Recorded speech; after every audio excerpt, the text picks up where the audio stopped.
हाँ, तो बच्चों आज हम लोग डिस्कस करेंगे एक लॉजिक गेट का प्रॉब्लम। जो लॉजिक गेट का प्रॉब्लम जेईई मेन 2020 में पूछा गया था। आइए देखते हैं क्या क्वेश्चन था। तो क्वेश्चन था बच्चों इसमें, which of the following gives a reversible operation, यानी कि जो गेट यहां पर ऑप्शंस में दिए हुए हैं, इन गेट्स में से कौन सा गेट एज अ रिवर्सिबल यानी कि नॉट गेट की तरह बिहेव करता है, रिवर्सिबल ऑपरेशन करता है।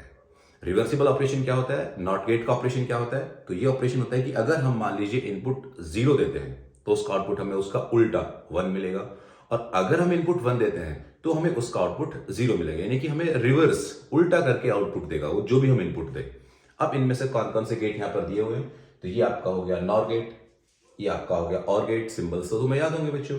ये हो गया आपका नेंड गेट, और ये आपका एक नॉर गेट है बट वो सॉर्टेड है।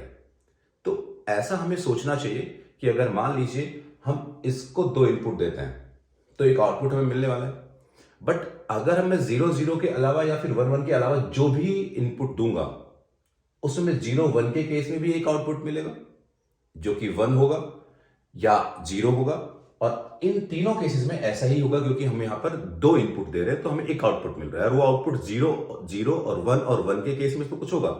लेकिन अगर हमने उसको 0 1 या फिर 1 0 किया तो हमारा आउटपुट 1 या 0 हो जाता है, यानी कि सही नहीं बैठता है। तो हमारे पास सीधे सीधे ऑप्शन एक नजर आता है कि हम डी ऑप्शन को एक बार चेक कर लें, क्योंकि यहां पर हमें एक ही इनपुट है एक ही आउटपुट है, शायद यहां पर जो हमारी कंडीशन थी वो फुलफिल हो जाए। तो आइए चेक करते हैं बच्चों। मान लीजिए मैंने यहां से बच्चों एक इनपुट दिया 1, तब मैं यहां से 1 इनपुट दे रहा हूं, तो उस 1 इनपुट देने से यहां पर भी 1 पहुंचा और यहां पर भी 1 पहुंचा। 1 और 1 का ऑपरेशन हुआ पहले और ऑपरेशन क्या होता है? तो और ऑपरेशन होता है बच्चों किसका? उस कंडीशन में हम और का मतलब ये होता है या मतलब वो एक कॉपरेट करता है। मान लीजिए मैंने 1 1 दिया तो 1 और 1 का आउटपुट क्या आएगा? 1 ही आएगा, यानी कि पहले 1 इनपुट दिया, यहां पर 1 और 1 पहुंचा, 1 और 1 का और ऑपरेशन क्या देगा आपको? 1, और उसका नॉट, ये जो यहां पर सर्कल लगा हुआ है क्या बताता है? नॉट। तो 1 का नॉट क्या होगा? That is 0। यानी कि मैं अगर यहां पर ऐसा समझूं कि हमने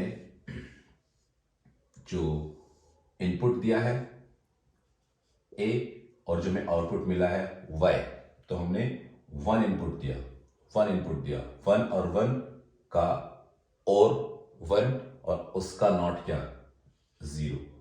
अब मैं यहां पर क्या करता हूं बच्चों?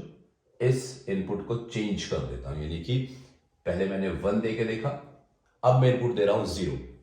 मैंने यहां पर 0 इनपुट दिया है, तब मैंने 0 इनपुट दिया तो क्या हुआ? यहां से 0 0 0 0 और 0 का और क्या होगा? ऑफकोर्स 0 होगा, और उसका नॉट क्या होगा? तो 1 होगा। तो हमारा आउटपुट क्या है बच्चों? यहां पे 1।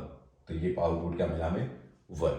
तो इससे हमें समझ आता है कि हम इनपुट 1 दे रहे हैं यानी कि यस दे रहे हैं, तो आउटपुट क्या मिल रहा है? 0 मिल रहा है, यानी कि 9 मिल रहा है। इनपुट हम 9 दे रहे हैं यानी कि 0 दे रहे हैं, तो हमें आउटपुट क्या मिल रहा है? यस, यानी कि 1 मिल रहा है। तो इससे ये पता लगा कि हाँ, रिवर्सिबल ऑपरेशन अगर इनमें से कोई करता है तो वो गेट ऑप्शन डी में गिवन, यानी कि इसका ऑप्शन डी सही है। बच्चों आप लोगों को ये मैं आपको बता देता हूं, ये टॉपिक बहुत इंपॉर्टेंट है। गेट्स के प्रॉब्लम्स आती ही हैं जेईई मेन में, तो इसको आप ढंग से, बहुत छोटा टॉपिक है, समझ ले और उसको समझ के उसकी प्रॉब्लम्स डिस्कस कर ले। मैंने पहले भी इस पे कुछ वीडियोस रिकॉर्ड की हुई है जो लॉजिक गेट से रिलेटेड है। चलिए बच्चों, मिलेंगे किसी नए प्रॉब्लम में फिर बात करते हैं। Thank you very much.